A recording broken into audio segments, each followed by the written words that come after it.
Amen.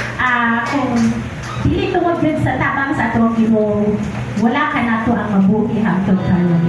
Sa akong pasalamatan ang dako ang Ginoo sa iyang kaayo sa ako ang kinabuhi sa ako ang pamilya, labaw na sa kaluwasan sa ako ang kalak, sa kaluwasan sa kalak sa akong mga pamilya. And also I thank God na during bitaw sa ato ang naatay bisita. So, since Saturday, Sunday, hangtod saan, sulod na simana, kanang bisita sa ato ang pagpamuhat diha sa Ginoo. And then, ako na ko pasalamat sa Ginoo kay during sa Thursday man ang session na mo ako. So, ingon tayo nang ako ang cross na more. Kanang naaba ko yung report, ugma pohon. Ingon ko, lokon, kanang nag-easy yung kukon. Pero, kanang next week, mag-report ka sa tulong kabuhok. Ingon niyo siya, ayaw more, isa na kabuhok more. Ingon ko, o sige ko, so niya, Thursday, kanang the next week, Monday ang amuhang session.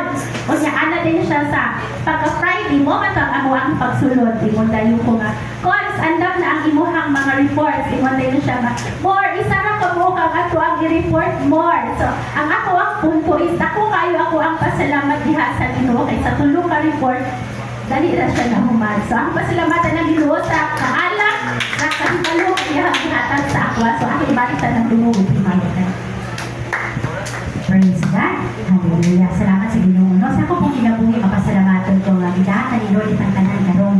Kabutagon nga basko, askil, na kanunay ang smile sa atong tagsa-tagsa ka mga natin, natin mga pakantos. Amen. So, atong Wednesday night, kaya na nagbiting na din ang ginilinan. So, kaya pag-ulit na mo, hinuno ang uwan.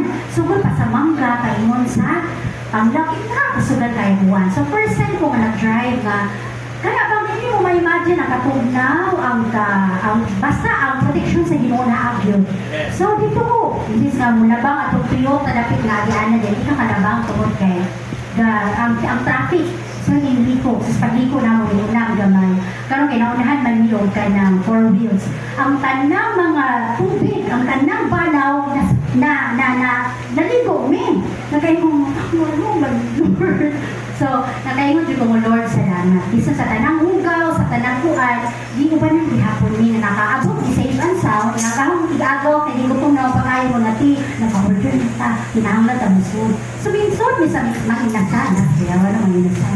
Pagsunod mo dito, nagpabagal sa mo na, at ikatutog, yun, nag-amo ang isuot. Pero mo, Lord, salamat kayo. Huwag ni di-stop sa guard ba? Huwag nga rin, hindi mo pwede kay basa mo. So, salamat sa Ginoo nga, at yung time na protection sa Ginoo, na ang pag-sanit sa mga guard, mga tao dito, nga okay lang yung mukhaon, diba?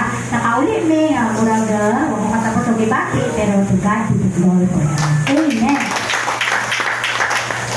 Ang ako na salamatan sa Ginoo maayo nga number 1 ang akong anak nga na pastor yun, thank you Lord na pastor na gid akong anak o nagpasalamat po sa Ginoo nga naulian na dito ko sa atong pag-ani atong unang bisita dire nga wala na dito ko murag na pusit gani nagpasalamat yung dako sa Ginoo anak wala na ko na pusit